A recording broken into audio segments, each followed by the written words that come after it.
চরম বিতর্কের সমাধানে সেই সুজয় ভরসা এখন লৌলারা রামানন্দ সেন্টেনারি কলেজের। হ্যাঁ, ঠিকই শুনছেন, এবার লৌলারা রামানন্দ সেন্টেনারি কলেজের পরিচালন সমিতির সভাপতির জায়গায় নাম এসেছে এলাকার দাপুটের তৃণমূল নেতা সুজয় বন্দ্যোপাধ্যায়ের। উল্লেখ্য যে কলেজের একটি বিতর্কিত ঘটনাকে কেন্দ্র করে মূলত সুজয় বন্দ্যোপাধ্যায়ের বিরুদ্ধে কি না হয়েছে, থানা পুলিশ রাস্তা অবরোধ করে অধ্যক্ষ সহ অধ্যাপক অধ্যাপিকাদের স্লোগান ছিল সুজয় হটাও কলেজ বাঁচাও।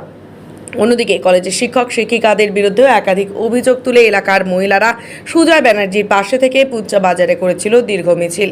জেলার অন্যতম শিক্ষা প্রতিষ্ঠানে টানা এই ঘটনাগুলি প্রশ্ন তুলেছিল জেলার শিক্ষা ব্যবস্থা নিয়ে। উঠেছিল তৃণমূলের এই দাপুটে নেতার বিরুদ্ধে কলেজে প্রভাব খাটানোর অভিযোগ জানানো হয়েছিল দপ্তরে দপ্তরে। তবে কলেজে নেই এখন আর আন্দোলনের তীব্রতা, রয়েছে স্বাভাবিক পঠন পাঠন থেকে অন্যান্য কার্যকলাপ। আর এরই মাঝে কলেজ পরিচালন সমিতির সাধারণ সদস্য থেকে কলেজ পরিচালন সমিতির সভাপতির পদে এবার নাম এসেছে এলাকার বাসিন্দা তথা পুরুলিয়া জেলা পরিষদের সহসভাধিপতি সুজয় বন্দ্যোপাধ্যায়ের। আর এখানেই কলেজ কর্তৃপক্ষের আন্দোলন নিয়ে উঠেছে একাধিক প্রশ্ন। তাহলে কি সবটাই আইওয়াস ছিল? যদিও সুজয় বন্দ্যোপাধ্যায়ের কলেজ পরিচালন সমিতিতে সভাপতির নামের বিষয়টি জানার পরেও তাকে ওই পদে মানতে চাইছে না কলেজের প্রিন্সিপাল অধ্যাপক অধ্যাপিকারা। অন্যদিকে সুজয় বাবুর দাবি তার বিরুদ্ধে ষড়যন্ত্র করে কেবলমাত্র অপপ্রচার করেছে কলেজের কিছু অধ্যাপক অধ্যাপিকা। যে আন্দোলন তার বিরুদ্ধে হয়েছে সেটাও পরিকল্পনা মাফিক ও সর্বৈব মিথ্যা। দেখুন, আমার বক্তব্য হচ্ছে পরিষ্কার যে আমার ওই কলেজে বেশ কিছু শয়তান প্রফেসররা বাসা বেঁধেছে। সেই শয়তান প্রফেসররা আমার ওই কলেজে একটা মিথ্যা আন্দোলন চেষ্টা করেছিল, মানে প্রায় 2-3 দিন ধরে আন্দোলনটা করেছিল যাতে আরজি কর টাইপ করা যায়। সাধারণ মানুষ সেটা আস্তে আস্তে বুঝতে পারছে এবং আমার দল নিজেরাও বুঝেছে যে এই আন্দোলনটা একটা ফার্স আন্দোলন, মিথ্যা আন্দোলন এবং সুজয় ব্যানার্জিকে কলঙ্কিত করার আন্দোলন। এবং আমি আমার প্রথম আমার ওই জিবির প্রেসিডেন্ট হিসাবে, আগে আমি সাধারণ সদস্য ছিলাম, প্রেসিডেন্ট হিসাবে আসায় আমি অত্যন্ত গর্বিত।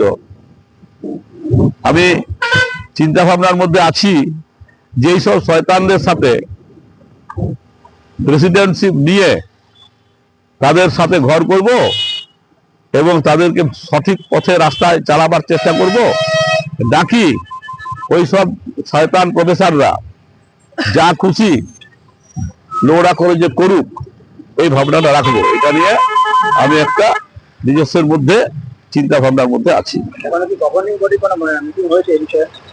না না, এটা তো গভর্নিং বডির মিটিং যেটা হয়, এটা গভর্নিং বডির মিটিং হয় না। এটা একটা মিটিং হয়, প্রিন্সিপাল নিজে একটা মিটিং ডাকবে, যাদেরকে গভর্নিং বডির মেম্বার করা হয়েছে বিভিন্নভাবে তাদের নিয়ে মিটিং হবে। সেইখানে প্রেসিডেন্টশিপটা এখন মানে রাজ্য থেকেই নির্ধারিত করে দেয়। তারা সেখানে প্রেসিডেন্টশিপ গঠন করে অ্যাকসেপ্ট করে ওরা আস্তে আস্তে বাড়ি যাবে। আমি যতটুকু জানি যে জনপ্রতিনিধির মাধ্যমে প্রেসিডেন্ট নির্বাচন হয়। তো এখানে আমাদের যিনি বিধায়িকা আছেন, ওনার অনুমোদনে হওয়া উচিত। তো বলতে পারছি না হয়েছে কিনা। তো আমরা যা প্রোটোকল জানি, সেক্ষেত্রে লোকাল যিনি বিধায়িকা থাকবেন বা বিধায়ক থাকবেন, ওনার রেকমেন্ডেশনে প্রেসিডেন্ট হয়। সেক্ষেত্রে উনি হয়তো করেছেন, কিন্তু একটা বিষয় যে যার বিরুদ্ধে এত অভিযোগ, সমস্ত প্রফেসরকে রাস্তায় নামতে হয়েছে, তাকে আজকে প্রেসিডেন্ট করা হলো, এটা একটা খুব দুঃখজনক বিষয়। এবং এখানে আমাদের কলেজে teaching staff, non teaching staff, ছাত্রছাত্রী কেউ চাইছে না। তো সেক্ষেত্রে আমাদের একটা দুঃখের বিষয়। আর একটা বিষয়টা হচ্ছে কি, যে দীর্ঘ আন্দোলন হওয়ার পরেও কি করে একজন ব্যক্তি প্রেসিডেন্ট হিসাবে ওনাকে পাঠিয়েছেন, নাম রেকমেন্ড করেছেন। এখানে তো এই এলাকায় তো অনেক শিক্ষাবিদ আছেন, এখানে তো অনেক ভালো ভালো মানুষ আছেন, শিক্ষাবিদ আছেন, তো তাদেরকে তো করা যেতে পারতো। কালকে ওই চিঠি এসছে আমার কাছে। সুজয়বাবু কলেজ পরিচালনা কমিটির সভাপতি হিসাবে এসছেন, আর তার সঙ্গে দুটো আর নাম এসছে।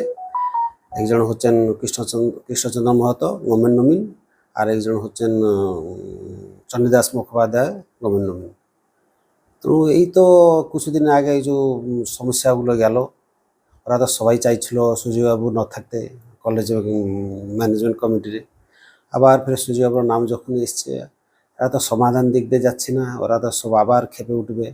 আর আমি ভাবছি এই যে পরিস্থিতিতে এসডিও হাতে কলেজকে দিয়ে দিলে একটু ভালো হতো আমার মতে।